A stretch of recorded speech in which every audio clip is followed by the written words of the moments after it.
I'm Joel H. Brewster, and I'm no stranger to horror. And this is a podcast where I discuss the big and the small of the genre with the hopes of taking you from being a casual horror fan to a person like myself who's a spooky film fanatic. Guys, it's been a little while. I've been off writing. I've been off enjoying the summer, and we'll just get right to it. Today, we're going to be covering the movie His House, starring Wunmi Musaku and Sophie Disseru, written and directed by Remy Weeks. And with me today, I have my very best friend in the world, who I'd like to introduce themselves in the sense of what they're into, as opposed to me just fawning over how great this human being is. My best friend, Luna Meresa. Hello, how are you doing today? Hello, I'm good. How are you? I'm very good. Introduce myself. Oh my goodness. Tell me about yourself. I think probably the funniest thing, or like ironically funniest thing about me is that you are my best friend, and I am not really big at watching movies. So it is a little funny, but I do like movies. I just end up falling asleep through most of them, or just completely forgetting them entirely, or watching movies like way later than when they're initially released, but not His House. I'm only a year late with this one. Yeah, you're really close to this. And you know, it's a really funny thing of this is going to be a really small and weird conversation you're probably not going to even remember saying to me.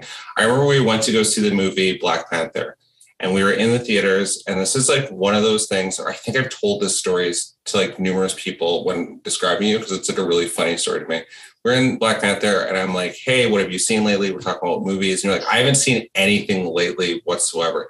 Hey, have you seen Death Note? And you like referenced an anime to me, and I was like, what? Like, it's a popular and cool anime, and I'm like, I actually need to get caught up. You're like, oh, okay, never mind. I'm like, what the hell? Like, the twist of that just fell on me so hard. I'm like, and I've never forgotten that. I'm just like, I don't watch anything. Hey, have you seen Death Note? I'm like, yeah, I need to get caught up, I guess. You're just like, you should really watch it. Oh, that's amazing. Yeah, you're into anime though. I watch things based on one of three scenarios. Number one, I come across it, and if I've come across it, it's probably super cheesy or corny. Two, it's a recommendation from you, or three, it is a recommendation from my baby brother. And I was hesitant early on when he was recommending things. And then I've come to realize no, he's always spot on. And Death Note was one of those things where he was like, hey, you got to watch this, push through the fact that this is going to be your first anime. I promise you'll be into it. And sure enough, I got hooked. Has that opened up your world to anime? So from there, you've just been rocking a lot more? No, but it is really funny because I had a similar conversation with someone at work that I'm just remembering right now. And we were talking about what we were watching or something. And I was like, oh man, I just finished Death Note. So I'm super devastated. And he was like, okay, what? And I was like, yeah, no, it was super sick. And he was like, yeah. So he gave me one to watch that has a very slow start. So I actually haven't gone back to it. So hopefully he doesn't hear this and realize that I ignored his recommendation. But that'll be the next one I go back to. So which one is it? It's teens playing volleyball is all I can tell you. Okay, well, I'll find out what that is and I'll put it in the show notes. Okay. And then we'll both watch it I'm not sure who your person is that's may or may not listen to this podcast, but just know that it's on both of our homework now and the listeners too, because it'll be in the show notes. Okay, perfect. So I do have some questions to ask you. Oh, just a little thing for a little inside baseball for everyone listening. This is our second time trying to record this. We had technical difficulties last week, and Luna, being the nicest person that she is, decided during the week of her birthday, 3 days away, that she would help me out and come back on the show. So I really appreciate that. I mean, what an ultimately cool thing I get to say that I did during my week off. It's true. I'm gonna try. Hopefully, everyone, you know what? I may edit this comment out, but I'm gonna try to get this on at least on your birthday, so we can have it be your birthday episode too. So, pretty rad. Yeah, I'll try my best on that one, but who knows? I might edit this comment out if I don't do it. So before we get into the movie, I did want to ask you a couple questions. One big question, because we are only a little while away, and I want to put it into your head. What are you going to be for Halloween this year? Oh man, I don't know. I think that's the safest answer. I don't know. Yeah, that's fair. I am super pumped. I'm also thinking about dyeing my hair, so I may have to do it before or after Halloween, depending on what I decide. But I don't know. What are you going to be? What are your options? Because I know that you probably have 35 things you've thought of already. I've got a lot of options. Do I go the family route, right? Because like there's a lot of things that Ava would like me to be. There is an option that I did see, and it's going to be like a really funny one that I think could work as both a family one as well as just one for me. There's a show called Killing Eve. Have you seen Killing Eve by any chance? No. Okay, there's a show called Killing Eve, and in the show, Jodie Comer, phenomenal actor, maybe one of the best right now. Great actor. I'll get into that in a moment. In that show, she dresses up as she kills someone dressed up as like what is it, like a German beer fest sort of? No, she's in Amsterdam, like an Amsterdam like school dress, and then she has like a pig mask on. And I have that on a shirt, and Ava saw that shirt, and she's really into Peppa Pig right now. So she thought that shirt was hilarious. And I was like, Jetty, I can do that for Halloween, because I did cross-dress last year for Halloween. And the theme seems like... I love that. Yeah, so that's one of them. The other one is another one for Ava would be... Ava loves the song Dragon Ball Durag by Thundercat. And that being Thundercat for Halloween is like really up in the air because she loves that song so much that I think she'd lose it. Oh, man. I mean, you can also have multiple costumes, obviously. Not that I have to be the one to say that to you. Yeah, and I'm very excited this year because Ava's old enough to go to like the Halloween store and really appreciate it and pick out like a Halloween costume. So I am like, I think those stores are opening up soon. I really can't wait to go to one of those stores. Yeah, that'd be pretty exciting. Yeah. So you know what, everyone, we'll get back to you on our costumes. I'll keep you posted on mine and Luna's costume. And I'm going to ask you now, is the hair color dyeing? Are you official on what color you're going to dye it yet? No. But so for years I've wanted to dye my hair this particular, I'm not going to say it because hopefully I just do it, but yeah. I've been wanting to dye my hair this particular color. So I might just bite the bullet and do it. If you do it, because I completely control West Coast Fringe, big shock to everybody, I will put it in my Instagram story to say that you did it. It'll be like a long reveal for everyone else here that's listening. That's going to go, I wonder if she dyed her hair. They're wondering. So yeah, all three people that know me are probably so curious. They're listening. That's my listeners. So I know, I just mean like how many of them know me and they're probably not really going to care about my hair color, but I'm into it. Yeah. So, well, that's the story we're going to keep in touch with. A question I did ask you last time, but I do want to ask you again this time. What is your history with horror itself? Like, you grew up watching horror. I do know that, but I want to ask you, what was the first horror movie that really scared you? Oh, I can't. So I'm going to tell you this one. I have a really bad memory, but I'm going to tell you this one. And does it classify as horror? If it scared you, I can classify it as horror. Okay, like, what scared you? What is it called? Of course, now I don't remember. This is the only movie that I can remember giving me memories. And it's a movie where all of a sudden, no one can reproduce, like literally no one. So Children the oldest Children of Men, that's the one. No movie has stuck with me in a frightening way more than that one. It's just so eerie. So no one can reproduce. And I think the oldest person at the time is the youngest person at the time is like 14, I think. And then a woman ends up being pregnant. And so they're trying to protect her, or so you think, or whatever. And I think it was just like the idea of like we as people really messing things up so badly that eventually our bodies are just like, no, you guys don't deserve to keep going. Like, we're going to let your time run up here. But yeah, that one I had a nightmare about it. Literally like, not even immediately after, it was like a week later. That is a very scary movie. And it's interesting too, because a lot of those themes obviously are like, go across to just like society and like, and it's been passed on to like other shows as well. Like, I believe that's also the concept in, what do you call it? That there's not in, Handmaid's Tale, that there's a problem with reproduction in that. And then like the desperation that comes from, that in Handmaid's Tale, and also like the post-apocalyptic like sort of look of the world and the nihilistic views of everyone in that world. So they just all kind of given up, right? It is like a really scary movie that way. That was a great movie. Yeah, it was. I like, even now thinking about it, I'm like, man, that feels like so long ago that I watched it, but the feeling that brought on is still very real. Yeah, and the feeling of it was one of those. recently I just read a post actually on a Facebook group of like, what was the most, what movie gave you the most anxiety while watching?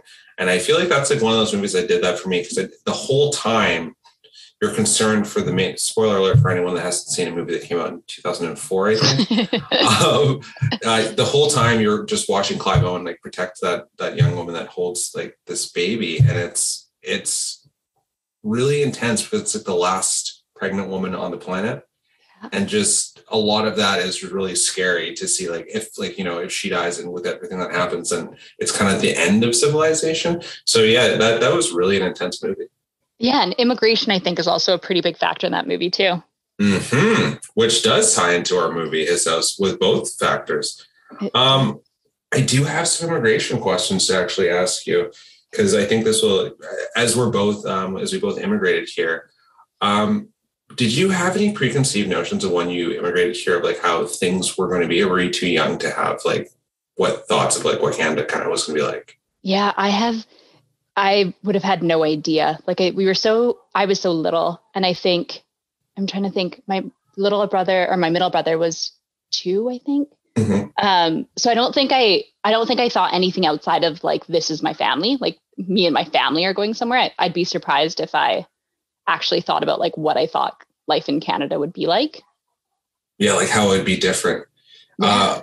It's interesting because when I was researching for this movie, one thing that Remy Weeks said was he was blown away that a lot of the immigrants were sold on the artistic background of England, like the Charles Dickens and like the great poets, the great writers, and the beautiful like literature from like decades past, right, or centuries past. Yeah. A lot of immigrants were like sold on that like sort of beauty from England, and then when they got here, it's like a concrete jungle, which is like fascinating for I suppose like a lot of people immigrating here, and it really showed in this movie too, right?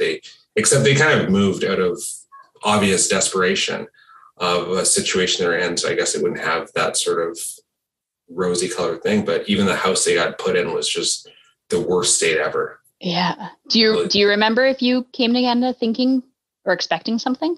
No, I didn't. I was 3 years old when I came here, and I was kind of just moved away from my my cousins and stuff like that. And I just remember like missing cousins. Then I just came here, and I remember, I don't know if when like you don't know if you remember something or if something was just told to you and then you remember from that. Yeah. I was given chewing gum for the first time in the airport in England.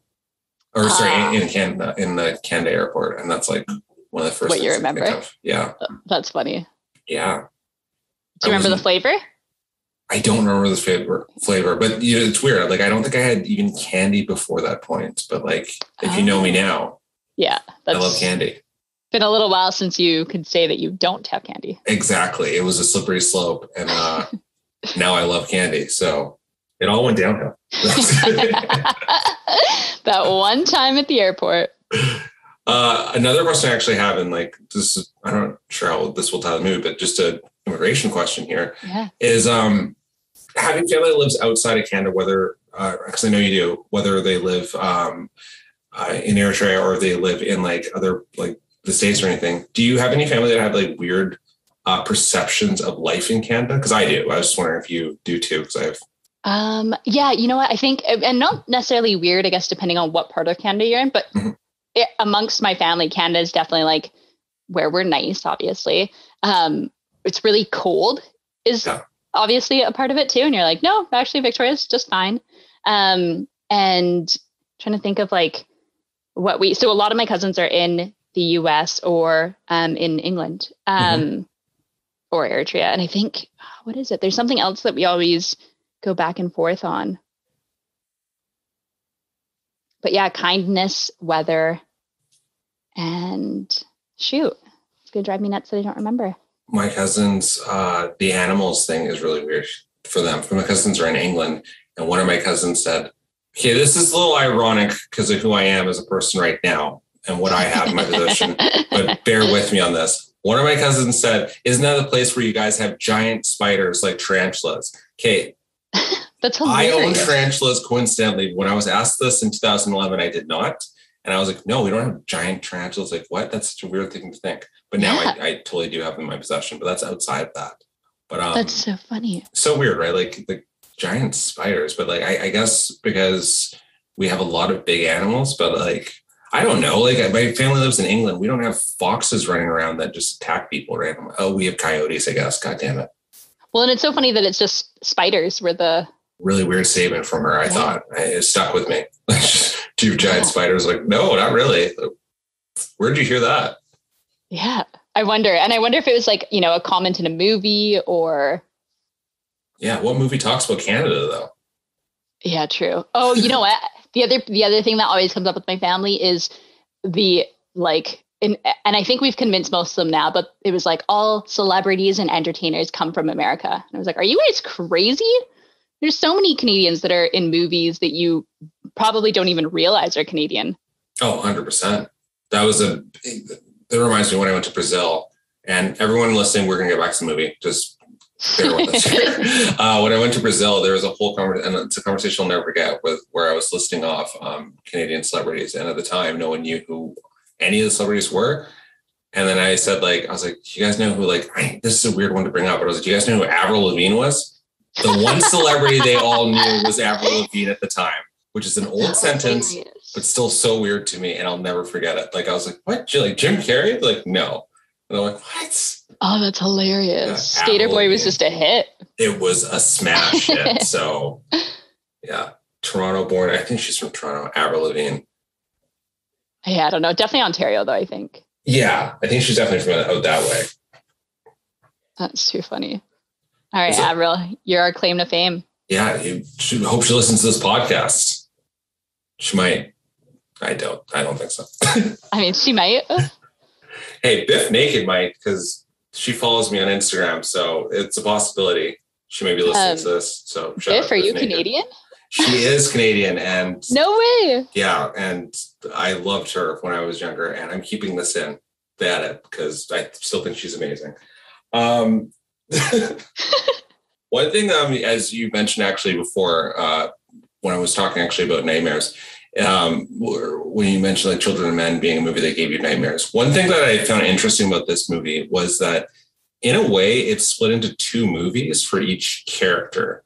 So for Wunmi Musaku, the movie is like a visceral dream that you don't want to wake up from because she doesn't want the reality of her situation. And then for Sophie Disseru's character, it's like a vivid nightmare, which I found fascinating because I've had both, right? Like everyone has had both. You've had like visceral dreams that are so good you don't want to wake up from.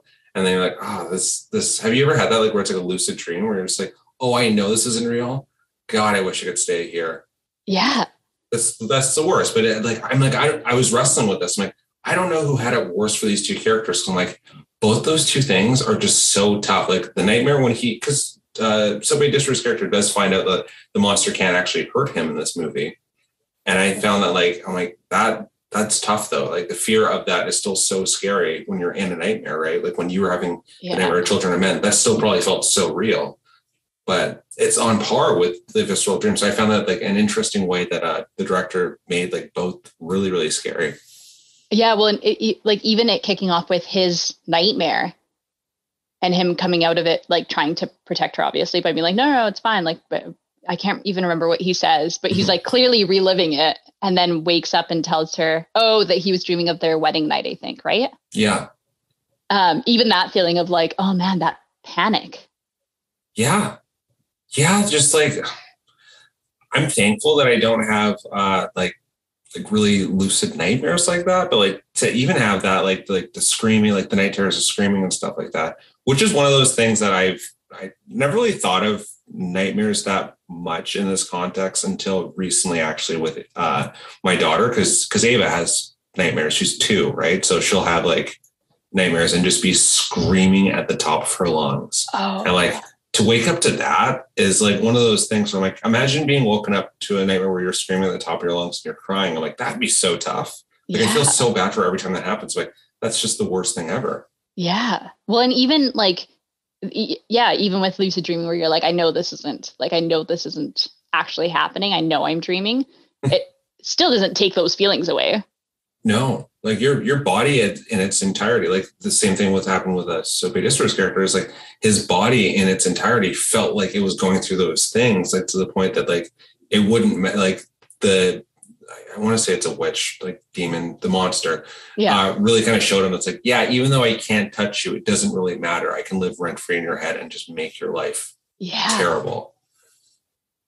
Which is it was such a powerful, interesting monster that was like a Freddy Krueger sort of style monster. But yeah, it was just your worst possible scenario.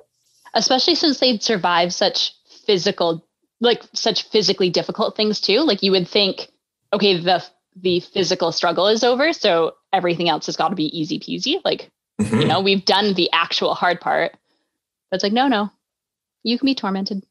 Right. And what makes you realize with everything they went through before they got to the house, right, that when they got to the house and it was a garbage heap, it was terrible, they did not care. Yeah. Or even like the rudeness of the people that, like, I don't want to say the probation officers, the people that were giving their first interview, they were being so polite. They were like, kept themselves like really like, you know, they were smiling and everything like that. These people couldn't give a damn about like what they like, weren't even like looking at them. And they just kept that attitude up, and because you had to keep appearances. And then when they got to this place that was like a trash heap, they still were like, whatever, this is so much better than where we just came from, given the situation we just got out of.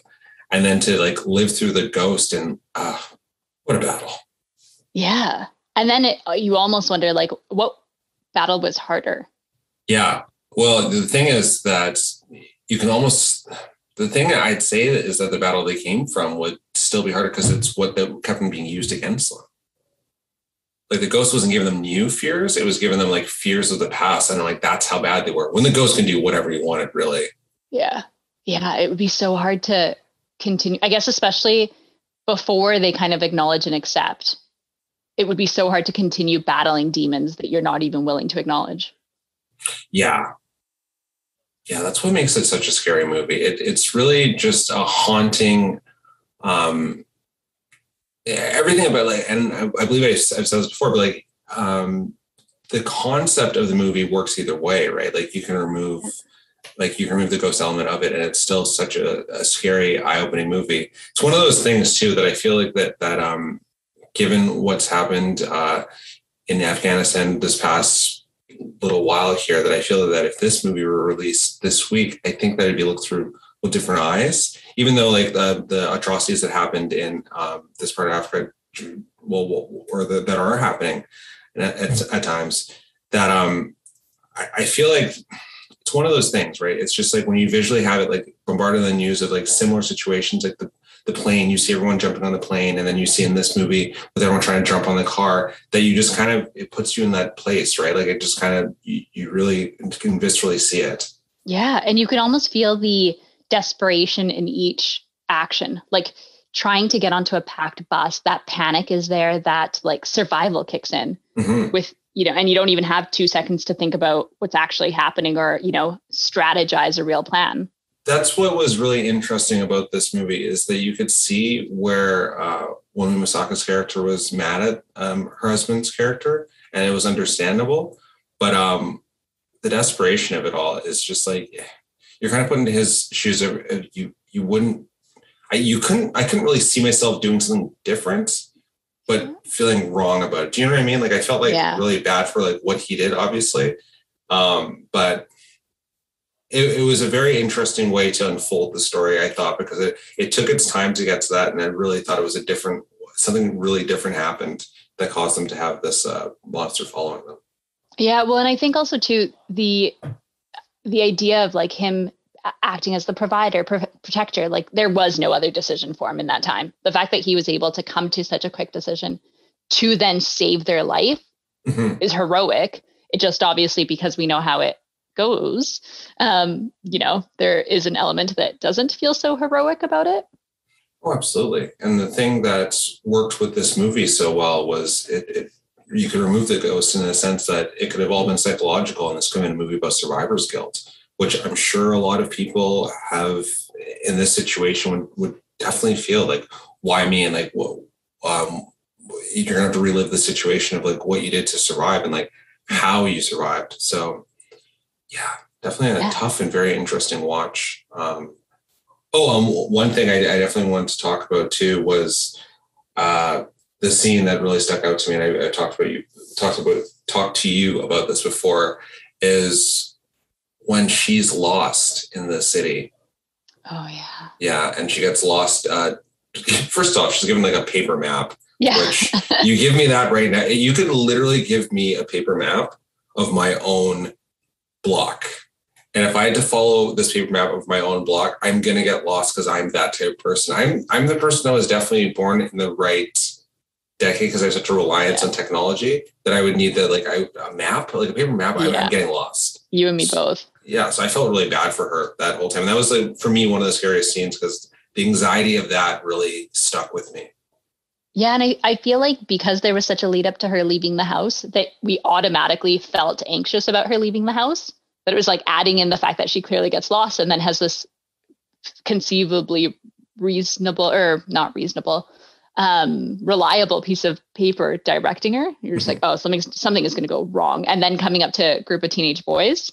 Yeah. And given what's going on in England at any given time, or turn on the news on England, or I think even Dublin, like I recently heard of a terrible story that just like these gangs of teenagers, just regardless of any race or anything, these just gangs of teenagers that just roaming around that cause trouble. Several so it's just like, it was one of those things I was so scared for her when she approached them because those kids were just sitting there doing nothing. Yeah. I'm like, where are you supposed to be?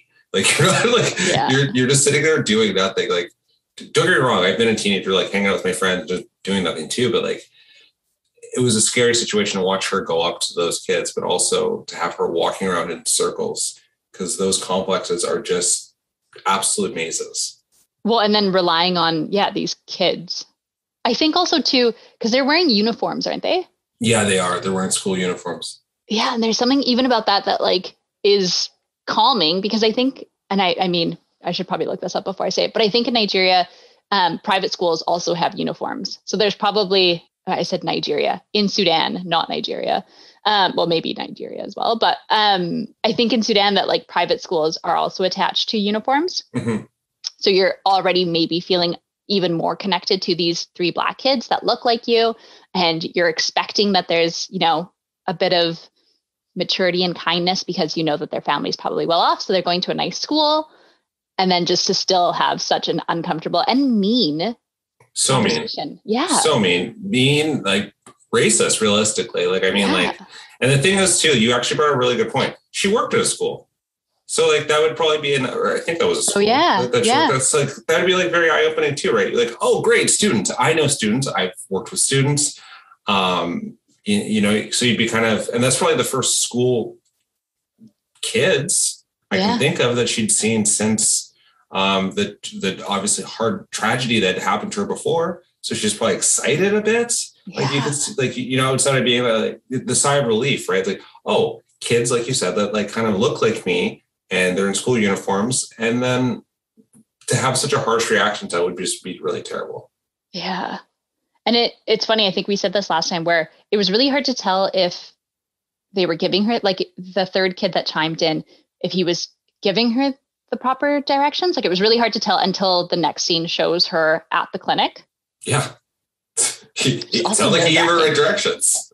Yeah, hopefully. But I realized, because I rewatched it today, and I realized that the same kid that ends up giving her maybe the right directions is also the one that yells at her at the end. So it's like, is there a bit of peer pressure there where he was like, okay, yeah, I did the right thing and gave her the right directions, but I was still kind of mean to her, guys. Don't worry, I'm still cool. Yeah. And a lot of that bothers me because, and I'm sure this has happened to you, I know it's happened to you. Have you ever been somewhere, as we both are visible minorities, have you ever been out somewhere and another visible minority, not from here, they could be from anywhere, just like zooms in and approaches you to ask you a question like that? Like totally. That's happened to me a billion times. And it's like, I can't picture being mean to regardless of who you are. I just can't picture being mean to a random person coming out to me. I think that's regardless, like what ethnicity or whatever you are. But I feel like more of an obligation as not even as a visible minority. I feel more of an obligation if I live somewhere. If someone asks me and they're not from here and I can tell they're not from here, I'm like, oh man, I do not want to be the person that gives you a bad experience with this. Yeah. As a representation of like your city or your, whatever it is that you're representing in that time. Yeah. I don't want you to end up lost or be like, oh, all people from Victoria are so rude. Mm-hmm. But especially if especially if someone is either visiting or like, or I can tell you've immigrated, or like there's something about this that's all new for you. I totally want to help make this as comfortable as possible. How mean of these kids to do otherwise. It's another interesting thing I just thought of to ask you.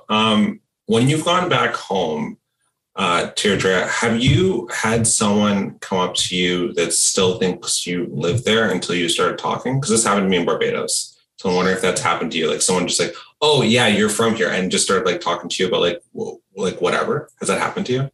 No, like the last time I went, the first time I went, I was a teenager, and I was very clearly there visiting with because like my American cousins were there, my dad was with us, and me and my siblings. The second most recent time that I went as an adult, and it was every part of my visit, it was very clear that I was not a resident, because I stayed in a hotel for most of the time. I was with other girls I was clearly with folks that were not from there. So it was like, even upon seeing us, there was no confusing it. But I do remember getting into a cab, and there were three of us, me, the two other girls, and then there was a local guy that was with us. And so we call the cab over, and we get in, and we ask him how much it's going to be to get to whatever place. And he obviously is going to rip us off. Sorry, Eritreans, for calling us out. But he obviously is going to rip us off and charge way more, because can now tell that we're not residents. And the guy gets in the car, and he doesn't ask or say anything. And we get there, and the guy's like, okay, like pay up. And the guy in the back gives him, what the ride was actually worth and not what we were quoted. And he was like, no, I said this much. And he says it in English, thinking like, oh, you guys don't even understand the language. Yeah. And the guy goes, no, I know what you quoted the girls. You've quoted them that because they're visiting. I live here. You're not ripping us off. Thank you and goodbye. I was like, oh man, it be your own people sometimes. Right. The same thing happened to me. And that's wow. The same thing happened to me in Barbados, but I didn't have someone from Barbados with me. So I ended up paying things, because I'm also very socially awkward. So I ended up paying things like twice. Yeah. Just knowing, terrible? I've been drinking. I know I'm getting ripped off right now, but yeah. And you're like, okay, have it. It's funny too, because in the beginning, that was totally my mentality. I was like, well, like these are my people, and like, what difference does it make to me? And then it was probably like the second week, and I was like, no, you're not ripping me off. Screw you. Absolutely. Yeah. Did you ever get I wonder if this happened to you.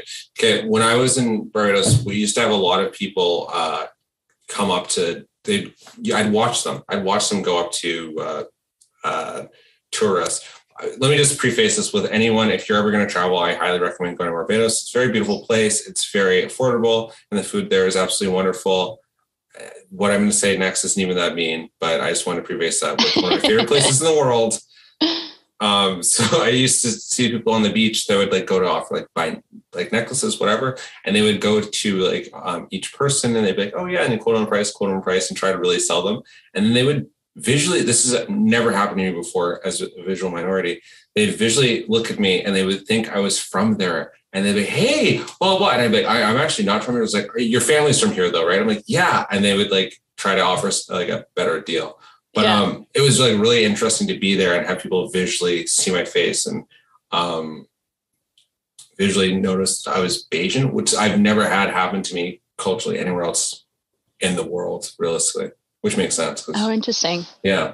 But even like, is there a city? I'm trying to think of a city that's heavily populated. With Black people? Yeah. Like I wonder if in Toronto. I've only been in Toronto Airport, but like, Los Angeles, even like where I was specifically wasn't heavily populated by Black people. Yeah. You know where it was? Paris. When I was in Paris, there was a lot of Black people there. I used to that was interesting. I had a lot of nods there, which I thought was really funny, because I was like, what? It's like so many Black people here. Yeah. It's funny. I'm trying to think of like, I definitely get called out for maybe not always Eritrean, but usually someone can tell if I'm Eritrean, Ethiopian, or Somalian. Like it'll be one of those three. Mm-hmm. If I'm somewhere like Toronto or Vancouver, but. So do you get a lot of Eritreans? Like, do you get a lot of any of those three ethnicities coming up to you? Yeah, definitely. Yeah. Like I remember being in the Toronto airport, and I was landing in Toronto. So I was staying, and the sweetest woman is just chatting with me that works at the airport. And she was like, "Oh, are you smiling?" I was like, "No." And she was like, "Are you sure?" I was like, "No, I'm positive." And she was like geared up to get me a job at the airport and everything. I was like, "No, I don't even live in Toronto. Like I live in Victoria." And she was like, "And you're sure you're not smiling?" I was like, "I'm 1,000% certain, but I appreciate the insistence." But it's cool when someone's like, "No, you look so much like me or my family or whatever it is." Yeah. Be able to pinpoint it.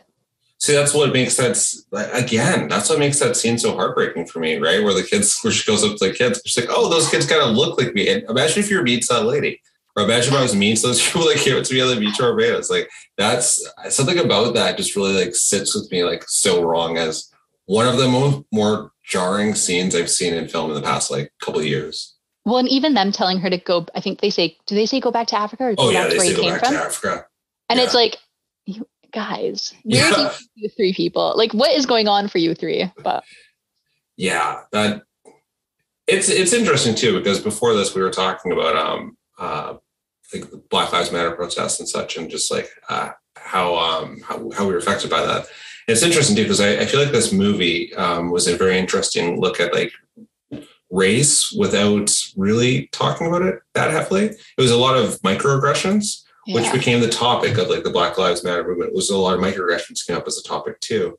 And I feel like this movie coming out in January, as opposed to coming out it was around this time last year, right? Like around August. It was definitely summer that like a lot of the protests.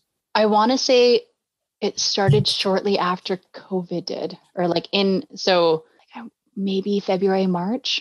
I feel like of last year. Yeah. It was May.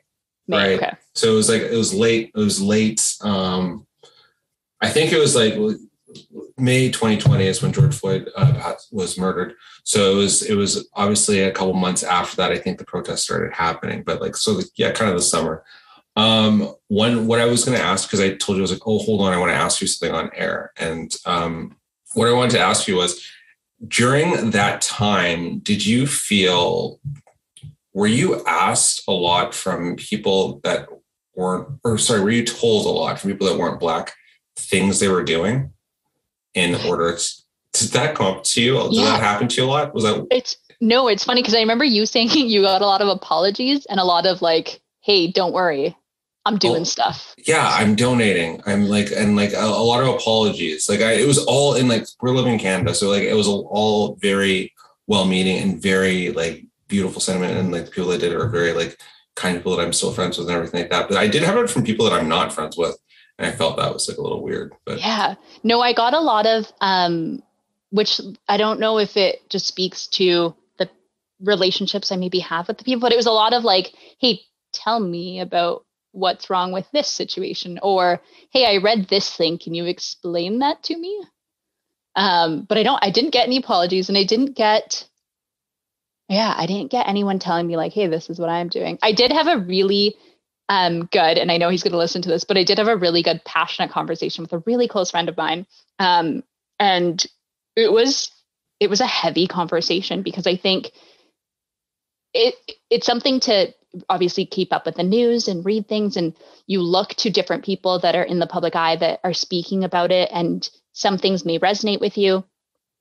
But then if you are talking to your friend who is Black, and you're talking about this thing that's affecting the whole world, and the whole world is shaken up, or hopefully the whole world is shaken up, because we all should be. And I just remember having this like really passionate conversation, to the point where afterwards I was like, hey, I love you, and I know that you love me. Like I would never for a second think anything about these questions that you're having or these thoughts that you're having. But I'm so grateful that you're having that conversation with me, and not some girl that you work with that maybe doesn't know you or your intentions or what you're trying to get to. Mm-hmm. And I'm so glad that I can be the one that tells you like, no, that's absolutely ridiculous. Please don't ever say that out loud again. But it was a lot of, like those sorts of conversations of like, why is this sentence wrong? Even though it seems like it's a good sentence to say, why does that sentence actually mean something not so nice? Yeah. And the thing is too, like not everyone is as fortunate to have like someone, I feel like yourself, to like have a conversation with them like that. And it's so needed. It's so needed with a lot of people that just don't understand what they're saying is wrong. But it's the worst that you had to carry that weight of having to have that conversation. Do you know what I mean?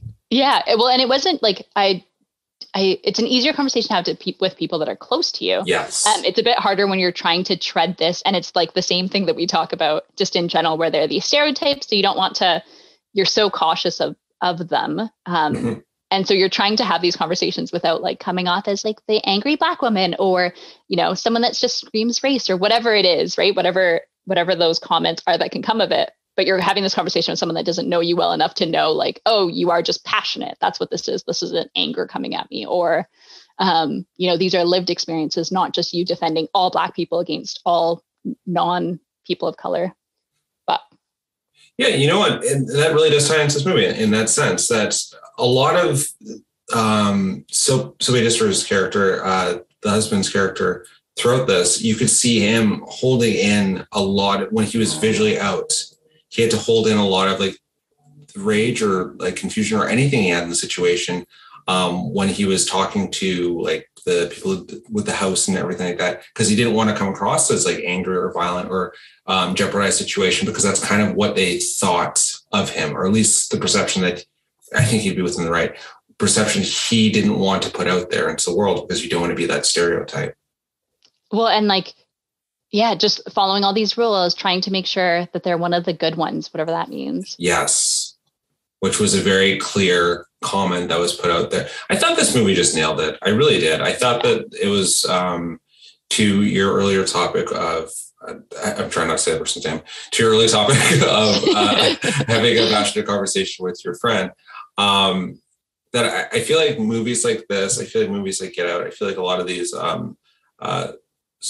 social movies that some people that are not part of the same ethnic group may not like because they feel like they're too heavy-handed. I feel like these movies do a good job of having these conversations so we don't have to, in a sense. You know what I mean? Like even about immigration in this one, I thought this was a very good way to talk about immigration, so that people can kind of understand what's going on. Yeah, I agree. And I think it's funny because there, obviously throughout the movie, we talked about microaggressions, but even the moments where it's like something, it feels uncomfortable, and I may not necessarily be able to pinpoint it, but like, I don't like this feeling that I'm having right now. Like that, the woman watching him from the window, and like all those little moments, it's just like, what is, okay, there's nothing we can really label this as other than uncomfortable. It's interesting with that house specifically too, because it really does build up that the house itself is haunted. For a lot of the movie, it's like, oh, this house is haunted. And it looked like it was abandoned. So it's like, oh, it looks like a lot of families came here and it was abandoned, before you realize that like the ghost is more connected to the people as opposed to the house. Yeah. And even the title kind of leads you to think that like it's a possessive ghost and it's their house. But so I felt like early on in the movie that the woman that kept staring out the window had seen numerous families come in there, of like numerous Black families or numerous immigrant families come to that house and then leave. But then it kind of revealed that she kind of seemed crazy too, to be honest. Yeah, definitely. Definitely. Like a crazy, like busybody, which is like, you should just leave, just sit there smoking, holding her cat. Like she just, yeah. Like that was her whole day of just sitting there smoking, holding her cat. What a life. Yeah, right? What a life. Just to be that busy, just living your whole life doing that. Yeah, I can think of like 35 million other things that would be more interesting. But yeah, definitely one way to do it. Yeah. Another thing I definitely do want to get on here, because like I said, we did have some of these conversations before, is Netflix. Netflix chooses some amazing films. And outside of horror, which I have thought lately they've done some great horror. I'm going to give a shout out to Netflix and some of their horror movies. His House was really good. The Fear Street trilogy has been really good. And A Classic Ghost Story, I think, is the other one I just our classic horror story, which recently just saw out of Germany, or out of Italy, I think it was really good. Anyways, I feel like that they nail horror in one area, but there is one other area that I definitely do want to talk to you about that they do nail, and that's their teen romcoms. Yes. Which has to be on here on record, because I do actually have someone that works for Netflix that I know may listen to this because they follow my West Coast Strange account. Anyways, their teen rom-coms are phenomenal. And there's one in particular that I know you're a big fan of. Would you like to say the title of it? Yeah. Well, first I'd like to give a bit of backstory and say there's a couple of us that were talking about movies, and Joel in his infinite curiosity, asked the question of, is there a movie that you think was perfect beginning to end? And so I obviously struggled because, like I confessed to earlier, I'm not a big movie watcher. Mm-hmm. So everyone gives their answers and I think this through and then I nail it. And the first, To All the Boys, was perfect, beginning to end. Yeah, it's flawless. Absolutely perfect. The trilogy, not perfect, but that first one was phenomenal. Trilogy is a 99%. Okay? It's got that 1% off that I can give you. That's a 1%. 1% off the one thing. It's less than 1%. I mean, it's more than 1% off. Like, there's no way, but. Okay, I'm going to hop into another one too, just as a comparison. And if you're listening and you're a horror fan and you don't watch these, you know what? Drop your guard for a second and just get into Laura Jean's life, into All the Boys Love Me. It's a phenomenal trilogy. But I recently just watched The Kissing Booth, the third one, and you know what?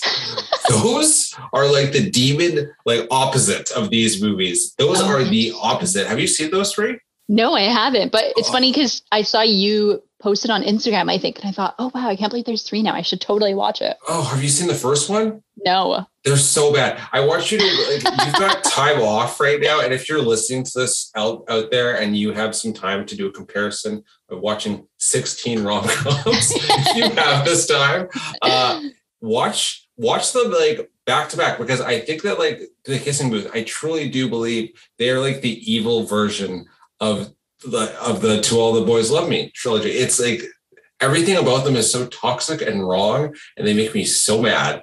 But they're a fun hate watch. Do you know what else is? If we're gonna do good hate watches, have you watched Ginny and Georgia? I haven't yet. Is it good? Oh, okay. It's like, I mean, it's good and terrible all at the same time. Is it like the evil version of what's the other one we like? Never Have I Ever?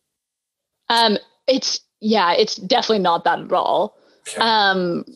You'll keep watching it just to see how it ends, or at least that's where I got to. Oh, you know I will. Never Have I Ever is just, it's a slow start, but it's phenomenal. And then obviously To All the Boys is just perfect. To All the Boys is perfect. Ginny and Georgia does not fall under that perfect spectrum, but it is interesting, and I will watch the second one when it comes out. I'll say that much. Okay. I have a question here I'm sure Ginny and Georgia does this too. Is there relationships in that show too? I'm imagining there is. There are, yeah. Yeah. Is there cheating in those ones too? So it's a little complicated. Ginny and Georgia, it's a mother-daughter. Okay. I can't even remember which one's which. Georgia, I think, is the mom. Ginny's the daughter. And then there's a brother as well, but his name doesn't get into the title. And it's a mom that's starting over with her 2 kids. Okay. And she's widowed. And then she moves to a small town with her kids and is kind of starting over. And so you kind of see that. But I don't know if there is cheating, and I can only say that because I don't really know that either of them really commit to anyone.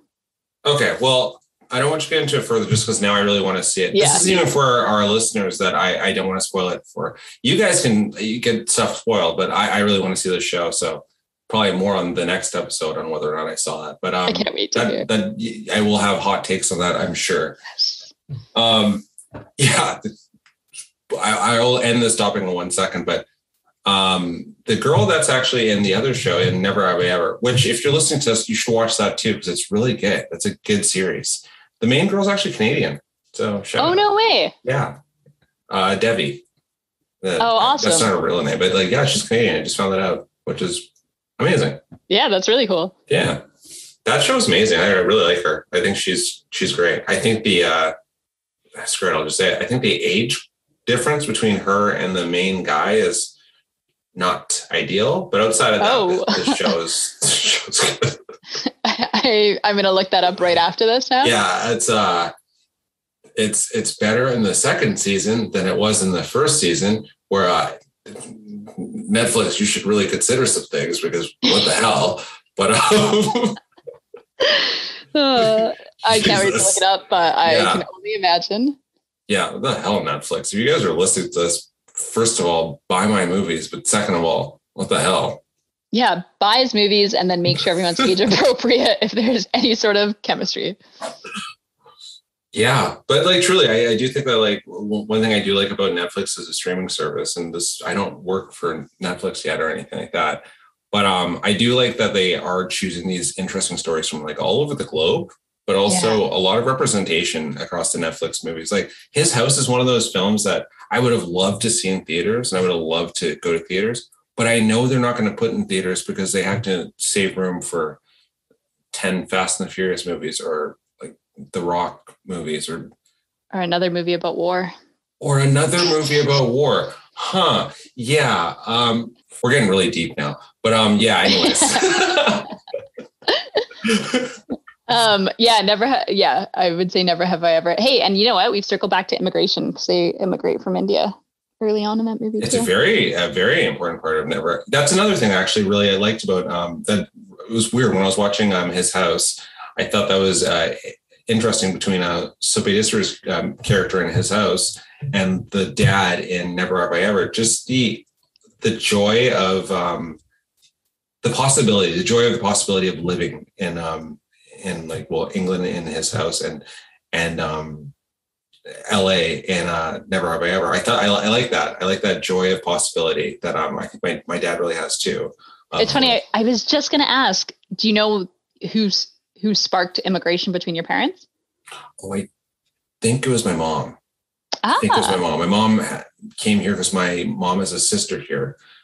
Shout out to my Auntie Heather, my Uncle Leon, and my cousins Michael and Mark, who probably aren't listening to the show, but shout out to you guys. Love you guys. So we lived with them for a little while. So I think my mom was the one that sparked it. And then we came over here. Do you know who sparked it for you guys? Oh yeah, 1,000%. My dad. Yeah. My dad is just like, he's such a dreamer, and he like even our whole immigration story and how it came to be is just such a dream. Like it's not real, which is just, if you know my dad, 1,000% the way that things would unfold for my dad. Yeah, that's beautiful. He's always smiling too. So I feel like the world kind of opens up to you when you're just a like optimistic person in that sense. Yeah, it must, right? Yeah. And I don't even know, I should ask my mom, but I don't even know if she cared to immigrate, or it was just like, yeah, sure. I'd be curious. Which seems to be the case in like, because now you mentioned that, like, now that I mentioned that, sorry, that my mom was the one to immigrate, but in multiple of these stories here, it seems to be the dad that has the immigration dream. Yeah, the driving force behind it. Yeah. I feel that a lot of that comes down to, you do see a lot of the realist nature in both like the fictional world. I feel like both in like,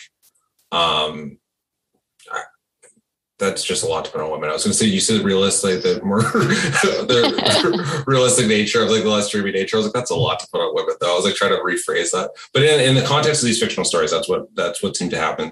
Wunmi Musaku's character, as well as, I can't remember Debbie's mom's name in Never Have I Ever. That seemed kind of be the case. I love how they didn't make them, because film studios and like writers have a big problem with making women buzzkills. They made them realistic. They're just like, hey, it's nice here, but you're not thinking of this and this, which doesn't make it, because I feel like a lot of up until the goddamn 90s and even now, they make women and stuff buzzkills, but now it's in a sense that I was a fan of how they did it in both His House and Never Have I Ever, how the mom was actually both moms were really realistic. It was like, hey, it's fine, it's fun, and I can open up and like understand like why you're enjoying this, but like let's be realistic here. This is what's the real nature of the world. Yeah, and their eye is always on, at least for these two, like caring for the family unit. Mm-hmm. Like even in His House, she's the only one that we see talking to their daughter, I'll say, mm-hmm. And promising her that she'll be safe and she'll take care of her. Like we only see her do that. Yeah, we really do. Because it's interesting with the way that they ended up with the daughter is that Sophie Disser's character is just kind of as a survival mechanism. And then Wunmi Musaku's character goes, okay, yeah, we're past the survival part, even though they're in the midst of it. We need to actually worry about this person. This new entity is with our family now. This is our family now. Yeah. And it was just such an interesting flip over to watch her character too. I haven't said this in this podcast, but she is one of my favorite actors right now. I absolutely love her, and I will literally watch her in anything. She's been in Loki recently, and I loved her in that. And she was in, what did I just see her in? Loki, this, and I'm blanking right now, but she's in something else recently I just saw, and she truly is like one of my favorite characters. Yeah, I 1,000% want to see her in more. It's crazy that she, like, I feel like line for line, she said fewer lines than he did, but I just felt so much of what she was feeling. And I feel like it was almost exclusively through her eyes. Mm-hmm. Yeah, she has a really powerful way of acting, like mainly just through her eyes, I feel. Lovecraft Country was the other thing. I had to look that up. Oh, of course. Yeah. Oh, what the heck? She was in Batman vs. Superman too. Now I can remember her in that too. She was in the courtroom scene. Oh, wow. I've been seeing her everywhere. Oh, wow. Wow. Well, she's, now that I've gotten you on my show, my next dream guest is her. Now that I've got my number one dream guest, which was you. Now my next dream guest. This charm. Yeah, let's do it. I'd love to hear her talk about this movie. I would love that. Actually, any of her work. I would absolutely love that here. So if you're listening, it's going to tag her to this podcast. You should be like, so if you're listening, I guess I can do this with you in like 6 to 8 months, you know? I guess. I would honestly book my schedule around it. I would take time off work. This is a plea at this point, just because I want to hear everything about her beautiful career that is blossomed for our eyes. This is going to be a sentence here that's, I want her to, if you are listening, Miss Musaku, this is a compliment. I have no idea in what world, and I say this with respect to the movie that you're going to be in coming up, in what world were you, and I cannot for the life of me remember the other actress's name, but she's from Letterkenny. They play best friends in this movie, and the lead actor is Anna Kendrick. It's amazing. No disrespect to Anna Kendrick. I mean, no disrespect to Anna Kendrick. I've never been more mad at seeing the casting of a movie in my life. But I think it's called Alice Darling. It's like a femme fatale movie, and she's in it. And I've never been more rattled by seeing, like, I'm like, oh, like her, like it's her and this character from Letterkenny who's this actor from Letterkenny whose name escapes me at this point in time. I'll post the movie in the show notes. When I saw that those two were playing best friends and that Anna Kendrick was the lead, I wanted to throw something through a wall. I was like, whatever the side story spinoff is, that needs to be happening. That needs to be the movie. Anyways. I can't wait to watch this movie. Yeah, I'm going to watch this movie. I haven't seen the movie's not even out yet, but I just saw the casting and I was mad. I was just like, what the hell is going on? Riot. So, although we'll watch it and it'll be lovely. Oh, for sure. Absolutely. I'm going to be definitely promoting and talking about that movie when it does come out. Before I let you go here, because it is your birthday week, and I feel like I've been keeping you from birthday stuff, because I know you're doing big birthday stuff right now. Yeah, laundry. I mean, it's major. Yeah, so you didn't promise me on this podcast episode, you did in the previous one, so I'm going to make you promise me on this one. First, my question is, do you believe in ghosts yourself? Absolutely. Okay. With that, do you promise me to go on a ghost walk tour at some point this October or some point during the spooky season? Absolutely. Are you kidding? Okay, I just want everyone to hear that here first and have it saved on here, so that it just goes out into the world that we have to do this. Yeah, but here's the thing. We need to match our excitement with people that are just so uninterested or don't believe, so that we have a glimmer of something happening. Because if it's me, you, and people that are equally excited, we're not going to get anything. We're going to be ramped up, and no ghost is going to care to come visit us. That's true. I almost want to do something even crazier, like play with like a Ouija board in a site where they said ghosts have been. Yeah. Just go that crazy. Because I feel like that's like the spooky season thing we have to do. Did I tell you that we got a Ouija board one day? Did I tell you I own a Ouija board? No, but we didn't. Sorry, let me rephrase. Because did you go out and purchase a Ouija board? Oh, yeah. Yeah, we did not purchase it. It showed up. So this was when we lived downtown. We lived in this apartment building, and we were on the first floor. Yeah. And a Ouija board just appeared outside our sliding door, like for the backyard. What? Yes. Which obviously then my cousins were obviously messing with me, maybe. But we like hung on to it for a bit, and then we passed it on like we should. We put it on someone else's deck. What? Why wasn't it my deck? Well, I didn't know you then. I was also a kid that didn't have a car, so trying to make it out to you and Sook would have been a little difficult. That would have been tough. But who knows? We still, Yeah, it's a funny best friend story here, guys. We don't know when we met. So you could have known me then. I don't know. Very true. I could have, but I clearly did not know enough or know where you lived enough to drop off a Ouija board. But and hopefully that Ouija board has continued to circulate. I hope so. I hope that's a traveling Ouija board that's like been part of many ghost stories. You and me both. All right, before I let you go, is there anywhere we can find you online or you'd like to be found online? Because I've asked this question before. People have been like, nope. So I just thought I would ask, is there anywhere you'd like to be found online? If not, is there anything you'd like to promote before you go from any cause or anything? Instagram, I only have for Ava photos. So I've got an Instagram, but I promise you're never going to see anything posted from me on there. And trying to think, I guess it's a shameless plug. I'll plug my brother because he's got a show tomorrow night, but this won't be out by then. But I'm sure he'll have another show on the horizon. But Wunmi Musaku on Instagram, he does comedy and he's sometimes funny. He's really funny. She's undersigned. He's really funny. He's absolutely great. So yeah, please, I will put his name in the show notes in lieu of Luna's name. What a great promotion. I mean, I'm hoping he makes it someday so that I can finally cash in, but. You think he'd give you money if he cashes in? If you like, was Kevin Hart? I've like continuously, I just keep telling him what my title will be when he's like super famous and makes millions. Yeah, you do all his fashion, right? Yeah, thank you. Yeah, Joel, thank you. That's what I insist on as well. But yeah, well, you have an absolute promise for me that when my movies are coming out, that you get to work on the sets of those and you could do my fashion forever. So I cannot wait. That's an absolute promise that's here, but you already knew that from me. I mean, yes, definitely. But at least now the masses have heard it as well. Yeah. All right, guys. Well, for me, you know where to find me. I will, if you don't, because it's your first time listening, you can find me at West Coast Strange on both Facebook and Instagram and Twitter. Sometimes I don't really do Twitter as much, but Facebook and Instagram, definitely. It's like at West Coast Strange, all one word. Anyways, thank you so much for listening. And I promised I'd give you some more episodes soon. His House is currently on Netflix and I recommend watching it as soon as possible. The movie is absolutely amazing.